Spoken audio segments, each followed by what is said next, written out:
Hello friends, भाई बहन mummy blogs में सभी का स्वागत करती हूँ। उम्मीद करती हूँ अच्छे हेल्थ में होगे और परिवार का ख्याल भी रखते होगे। तो भाई हमारी गुनगुन मैडम लौट आई हैं अपने पुराने मजनू के पास। उनको सब कुछ याद आने लगा है कि कितना समर उनको टाइम देता था, कितना समर उनसे प्यार करता था और वह समर की बच्चे की माँ भी बनने वाली थी। क्या बात है गुनगुन, देर आए दुरुस्त आए, बहुत जल्दी तुमको सब कुछ याद आ गया। पर इतनी जल्दी याद आने से फायदा क्या हुआ? समर का तो नुकसान हो गया ना, तुम्हारा फ्लैट उसके हाथ से चला गया और इसका बदला तो वो तुमसे लेगा ही। अब बदला लेगा कैसे? तुमसे ना, तुमको अपना के। इसे तुमको तो बोल दिया मेरी दूसरी बीवी बन के रहना चाहती हो तो रहो। और पता नहीं किसको फोन किया है, फैमिली, मुझे तो लगता है इसके पति को ही फोन किया होगा। बोला ना, मैं एक दोस्त को फोन किया हूँ, इसी के पति को फोन किया होगा। ध्रुव को फोन करके बुलाएगा और बोलेगा लो तुम्हारी बीवी मुझसे अपना प्यार का इजहार कर रही है, इसको लेके जाओ। गुनगुन, तुम आज साबित कर दी कि तुम किसी की बिना बीवी नहीं बन सकती हो, तुम सिर्फ किसी की गर्लफ्रेंड ही बनी रह सकती हो। क्योंकि इस बीवी लोगों को ना बहुत जिम्मेदारी लेने पड़ती है। घर संभालना, पति को देखना, सास को देखना, बहुत जिम्मेदारी होती है एक हाउस वाइफ के ऊपर, एक बीवी के ऊपर, जो एक गर्लफ्रेंड के ऊपर नहीं होती। गर्लफ्रेंड का क्या काम है? बस घूमते रहो, खाते रहो, ऐश मौज करते रहो, बस यही है काम। और थोड़ा बहुत हो तो प्यार व्यार कर लो और फिर चले जाओ अपने अपने घर।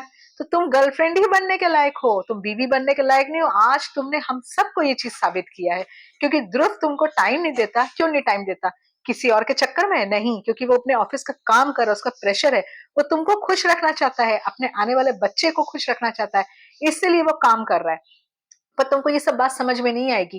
और तुम्हारी सास तुमको टॉर्चर कर रही है। तो इसके लिए तुम भाई समाधान निकालो। तुम्हारे पति ने तो समाधान निकाल ही दिया, गांव भेजने का।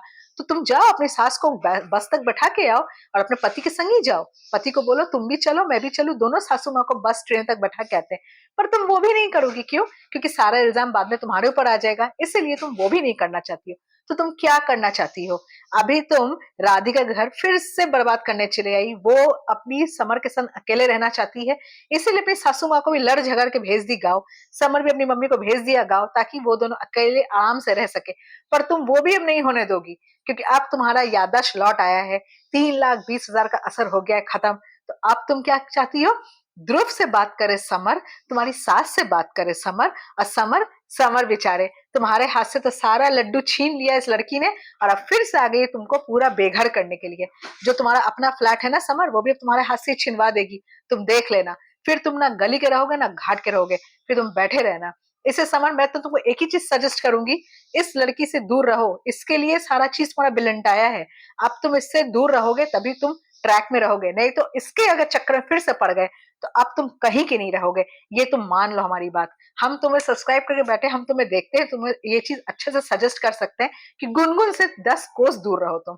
अब देखते हैं कितना कोस दूर रहता है, क्योंकि एक फोन में तो फटाक से चलाता है समर। यहाँ तो भाई समर तो फिराक में ही रहता है, कब गुनगुन बुलाए और कब मैं चलाऊं दौरे दौरे। तो चलिए, जिसको ब्लॉग अच्छा लगा प्लीज एक लाइक जरूर कीजिए, चैनल में नए प्लीज सब्सक्राइब जरूर कीजिएगा। तब तक के लिए बाय बाय।